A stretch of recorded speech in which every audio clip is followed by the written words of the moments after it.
AICC ಪ್ರಧಾನ ಕಾರ್ಯದರ್ಶಿಯಾದಂತಹ B K Hariprasad ಅವರು ಇವತ್ತು ನಮ್ಮ ಜೊತೆ ಇದ್ದಾರೆ. ಅವರು ಈ ಚುನಾವಣೆ ಬಗ್ಗೆ ಏನು ಹೇಳ್ತಾ ಕೇಳೋಣ ಬನ್ನಿ.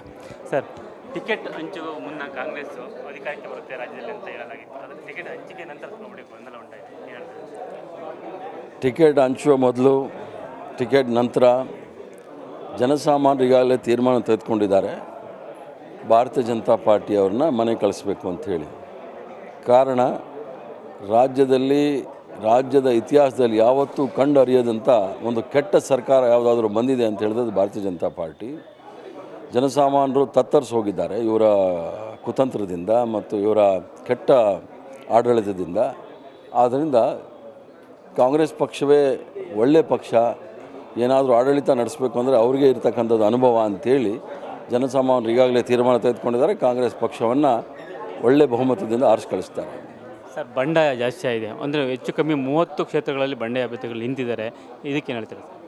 24 ಕ್ಷೇತ್ರದಲ್ಲಿ ಬಂಡಾಯ ಅಭ್ಯರ್ಥಿಗಳಿದ್ದಾರೆ. ಈಗಾಗಲೇ ಸುಮಾರು 22 ಅಭ್ಯರ್ಥಿಗಳಿಗಾಗಲೇ ತಾವು ಅವರ ನಾಮಪತ್ರವನ್ನು ವಾಪಸ್ ತೆಗೆದುಕೊಳ್ಳಿಕ್ಕೆ ಹೋಗಿದ್ದಾರೆ. ಆದ್ದರಿಂದ ಬಂಡಾಯದು ಭಾಳ ಹಳೆಯ ಪಕ್ಷ. ಕಾಂಗ್ರೆಸ್ ಪಕ್ಷದಲ್ಲಿ 224 ಸೀಟ್ಗೆ 2400 ಜನ ಅಪ್ಲಿಕೇಶನ್ ಇತ್ತು. ಇದು ಭಾರತೀಯ ಜನತಾ ಪಾರ್ಟಿ, ಅದು ಜನತಾದಳ ಪಾರ್ಟಿ ಥರ ಅಲ್ಲ. ಭಾರತೀಯ ಜನತಾ ಪಾರ್ಟಿಯವರು 224 ಸೀಟ್ ಸಿಗಲಿಕ್ಕೆ ಭಾಳ ಶ್ರಮ ಪಡಬೇಕಾಯಿತು. JDS ಅವರು 224 ಸೀಟ್ ಹಾಕಿಲ್ಲ. ಕಾಂಗ್ರೆಸ್ ಪಕ್ಷ ಭಾಳ ಹಳೆಯ ಪಕ್ಷ, ಅದರಿಂದ ಇದು ಸಾಮಾನ್ಯ, ಅದನ್ನು ಬಂಡಾಯ ಅಂತ ತಿಳ್ಕೊಳ್ಬಾರ್ದು. ಟಿಕೆಟ್ ಹಂಚುವ ಮುನ್ನ ಕೆಲವೊಂದು ಷರತ್ತುಗಳನ್ನು ಹಾಕಿದರೆ, ಅಂದರೆ ಕ್ರಿಮಿನಲ್ ಮೊಕದ್ದಮೆಯವರಿಗೆ ಮತ್ತು 2-3 ಸಲ ಸೋತವರಿಗೆ ಟಿಕೆಟ್ ಹಂಚಿಕೆ ಇಲ್ಲ ಅಂತ. ಬಟ್ ಈಗೆಲ್ಲ ಟಿಕೆಟ್ ಹಂಚಿಕೆ ಎಲ್ಲ ಅಂತರಿಗೆ ಆಗಿದೆ ಸರ್. ಕ್ರಿಮಿನಲ್ ಮೊಕದ್ದಮೆ ಇರತಕ್ಕಂಥವ್ರಿಗೆ ಯಾರಿಗೂ ಸಹ ಟಿಕೆಟನ್ನು ಕೊಟ್ಟಿಲ್ಲ. ಅಥವಾ ಏನಾದರೂ ಓವರ್ ಸೈಟಲ್ಲಿ ಯಾರಿಗಾದರೂ ಕೊಟ್ಟಿದ್ದರೆ ಜನಸಾಮಾನ್ಯರು ಅದ್ರ ಬಗ್ಗೆ ತೀರ್ಮಾನ ತೆಗೆದುಕೊಳ್ತಾರೆ. ಮತ್ತು ಕೆಲವು ಸಂದರ್ಭದಲ್ಲಿ 2 ಸಲ 3 ಸಲ ಸೋತಿರೋರಿಗೆ ಟಿಕೆಟ್ ಕೊಟ್ಟಿದ್ದಾರೆ ಅಂತ ಹೇಳಿದ್ರೆ ಹಲವಾರು ರಾಜಕೀಯ ಕಾರಣಗಳಿರ್ಬೋದು, ಅದನ್ನು ಕೊಟ್ಟಿರ್ತಾರೆ. ಅದರಿಂದ ಭಾಳ ಅನಾಹುತ ಆಗುವಂಥದ್ದು ಏನೂ ಇಲ್ಲ.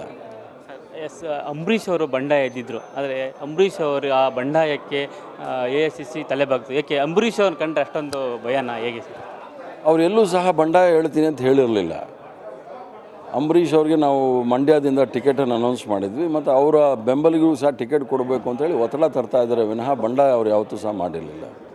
SM ಕೃಷ್ಣ ಅವರು ಪ್ರಚಾರಕ್ಕೆ ಬರೋ ವಿಷಯ ಸ್ವಲ್ಪ ಮಟ್ಟಿಗೆ ಗೊಂದಲ ಇದೆ. ಯಾಕಂದರೆ ಈ ಮುಂಚೆ ಅವ್ರನ್ನ ಟಿಕೆಟ್ ಹಂಚಿಕೆ ವಿಷಯದಲ್ಲಿ ಅವ್ರನ್ನ ಕಡೆಗಣಿಸಲಾಗಿದೆ ಮತ್ತು ಇತ್ತೀಚೆಗೆ ವಿದೇಶ ಪ್ರವಾಸಕ್ಕೆ ಹೋಗ್ತಾರೆ ಅಂತ. ಆದರೆ ಏನು ಸರ್ ಅವ್ರದ್ದು ಸ್ವಲ್ಪ ಮಟ್ಟಿಗೆ?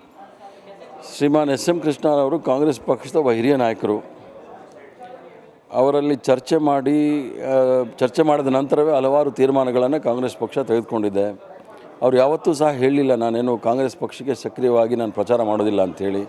ಈ ನಮ್ಮ ಪ್ರಚಾರ ಸಮಿತಿ ಅಧ್ಯಕ್ಷರು ಹೇಳಿದಾಗೆ ಅವ್ರು ನಾಳೆಯಿಂದ ಬಹುಶಃ ಪ್ರಚಾರದಲ್ಲಿ ಪಾಲ್ಗೊಳ್ಬೋದು. Thank you. ಇದಿಷ್ಟು AICC ಪ್ರಧಾನ ಕಾರ್ಯದರ್ಶಿ ಆಗಂತಹ ಬಿ ಕೆ ಹರಿಪ್ರಸಾದ್ ಅವರ ಮಾತು.